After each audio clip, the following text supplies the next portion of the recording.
Mike Colombo in for Shirley Washington this week on the Pulse of St. Louis. And on this edition of the Pulse Plus, we want to talk about how to fight back against food this holiday season. All the parties, work potlucks, and opportunities to pig out. To provide us with some legitimate methods to fight back and stay healthy, we have weight loss, life, and transformation coach Charles D'Angelo with us. In addition to Charles, we have some of the clients who have benefited so much from his work. A bit on Charles here. He lost 160 pounds as a teen and has coached people in their journeys ever since. I mentioned some of the clients that he has. We'll hear some of their stories. But Charles, we want to start with you first. I mentioned all the difficulties that come or can come with the holiday season and some of the indulgences that exist. What are some tools for the people watching and listening to this so that they can stay strong when those temptations hit? Well, I think if you're coming at this from a tactical perspective, you're setting yourself up for failure in the first place. So if you're getting to the holidays and you're one of these people that's saying, I'm going to set a New Year's resolution, let me tell you, New Year's resolutions don't work. The idea is to have a strategy and to have an identity consistent with that strategy, such that you're, again, not looking outside of yourself to deal with the inevitable stress that comes up at the holiday. There's always going to be a challenge. If it's not Christmas, or if it's not New Year's, or if it's not Valentine's Day, or if it's not a summer vacation, or the loss of a loved one, it's going to be something.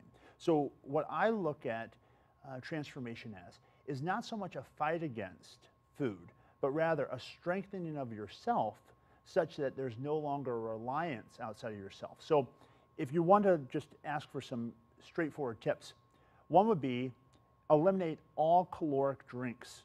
So if you're looking for what can I do to start to feel better and start to make some progress, so many of us are consuming empty calories from what we drink, whether it be soda, juice, milk, what have you. Now, I'm not a dietitian or nutritionist, but what I'm putting forth is pretty fundamentally common sense. Cut out all those unnecessary calories. Second, integrate a daily ritual of exercise. So you need to ask yourself, am I making time for myself every day? If you don't have an hour a day, what are you doing with your time? We can't invent another hour. So when a client comes or a potential client comes and they sit down and they say, I just don't have time, I'll say, well, I guess we can't work together because neither do I. I don't have more time than you do. So it's not about how much time you have, it's the proper management of that time. And you have to recognize how life is going. Where you are today is a consequence or an outcome of one thing, the choices you've been making. Now that's a hard pill for many to swallow, particularly if you're in a place in your life that you're unhappy with. Because you say, what do you mean I'm in a bad place because of me? Well, it's not untrue that bad things may have happened to you. I'm certain that's legitimate and valid. But those things happen to a lot of people. So you've got to ask yourself, how have I been responding to those things? And what can I do today to begin to move myself in a direction that's going to ultimately make me feel better? And the one way that I know how to help people do that is get your physical state improved. Get to a place where you wake up every day with energy. If a person comes to me and they're eating one time a day and they tell me I have no energy, do they need me to tell them why there's a problem? If you're eating once a day, you have to start eating 3, 4, 5, 6 times a day. Get small meals in. All that information's out there. What most of my clients struggle with, though, is in the face of challenge, in the face of high emotion, going back to food, and that's where the coaching comes in. All right. Bryan Fraley, you lost 160 pounds Yes. working with Charles. To the people who are watching this who maybe want to achieve the success that you've achieved, what is something that you would share with them this holiday season to help them in their defense? One thing that helped me through the holidays last year was if we had a family party, I would take my own food. I wouldn't have to worry about, putting something unhealthy in my mouth. I would measure everything out, take it with me, and that's all that I would have for the evening. Getting back to beverages, I'd drink iced tea, water, whatever it was, just to help fill me up if I felt that need to, if I wasn't fully, happy with my appetite at the time. So kind of making what he needs accessible, which is a good synthesis of what he's saying, and also making sure that you walk into a situation that would be challenging for anyone with a plan. Mm-hmm. Don't leave yourself subject to circumstance or vulnerability of emotion. If you have what you need, you're much more likely to actually follow through on that than walking in and hoping it works out. John Didle, you lost 90 pounds working with Charles. Yeah, and it's the same as he said. You walk in with a plan. You say, okay, I know there's going to be this, this, and this. Then I'll just bring whatever I want to eat, or the timing around it, how that works out. And the other thing I look at is, how am I going to feel tomorrow morning? you feel so good when you wake up that next morning and you can get on a treadmill and say, look what I did yesterday. Right. It really is a big help.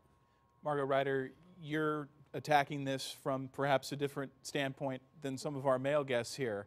Yep. There are psychological changes, there are physical challenges and differences that come with being a woman.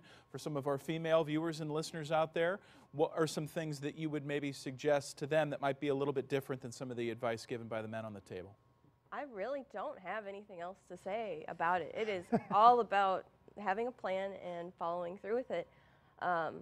It is a lot difficult because I had to make some of the stuff that my family ate this Thanksgiving.